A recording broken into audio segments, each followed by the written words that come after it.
ایک سقے کے پاس گدھا تھا۔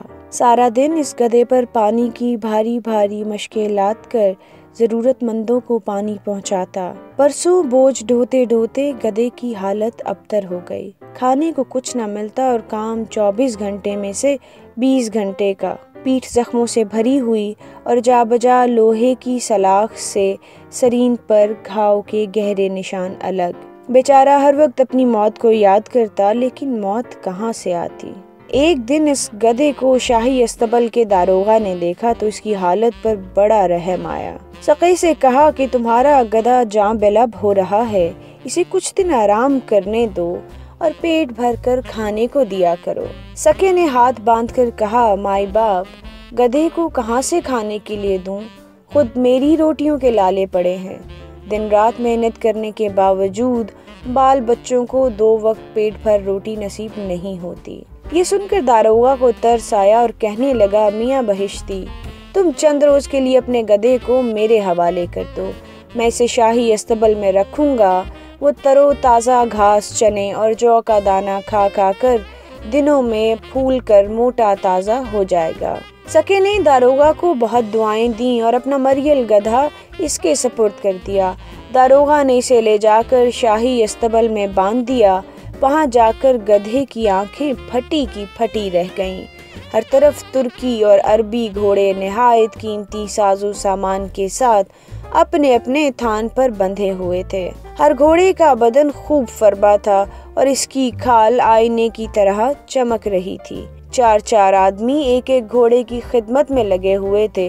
کوئی خریرا کر رہا تھا، کوئی مالش، کوئی دانہ کھلا رہا تھا، کوئی پیٹھ پر محبت سے تھپکیاں دینے میں مصروف تھا۔ پھر گدھے نے یہ بھی دیکھا کہ گھوڑوں کے تھان نہایت صاف ستھرے ہیں، گند کا نام و نشان نہیں، زمین پر پانی کا چھڑکاؤ ہے، لوہے کی بڑی بڑی ناندوں میں ہری بھری گھاس، جو اور چنا بھیگا ہوا ہے۔ یہ ماجرا دیکھ کر گدھے نے اپنی تھوتنی اٹھائی اور خدا سے فریاد کی کہ یا الہی، یہ کیا تماشا ہے؟ بے شک میں گدھا ہوں، لیکن کس جرم کی پاداش میں میرا برا حال ہے اور کس لیے میری پیٹھ زخموں سے پر ہے؟ کیا میں تیری مخلوق نہیں؟ تو نے مجھے پیدا نہ فرمایا اور کیا تو میرا رب نہیں ہے؟ پھر یہ سب کیا ہے کہ یہ گھوڑے اتنی شان و شوکت سے رہیں، دنیا کی بہترین نعمتیں ان کے لیے ہمائے وقت حاضر ہوں اور میں دن بھر بوجھ ڈھوں اور اپنے آقا کے جوتے کھاؤں؟ میں نے کیا گناہ کیا ہے کہ اس وقت پھنسا ہوں؟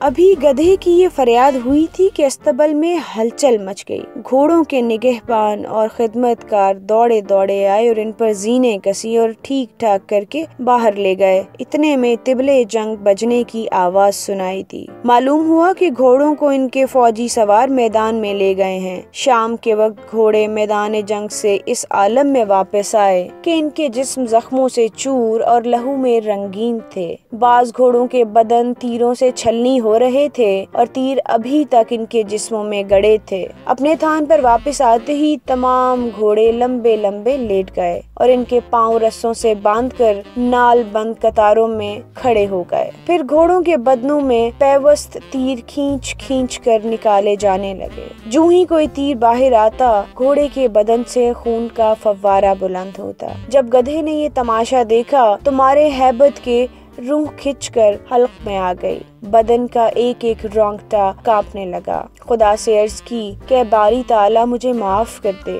میں نے خود اپنی جہالت اور بے خبری میں تیرے حضور میں گستاخی کی۔ میں اپنے اس حال میں خوش اور مطمئن ہوں۔ میں ایسی شان و شوکت اور ایسے قروفر سے باز آیا جس میں بدن زخموں سے چور چور ہو اور خون پانی کی طرح بہے۔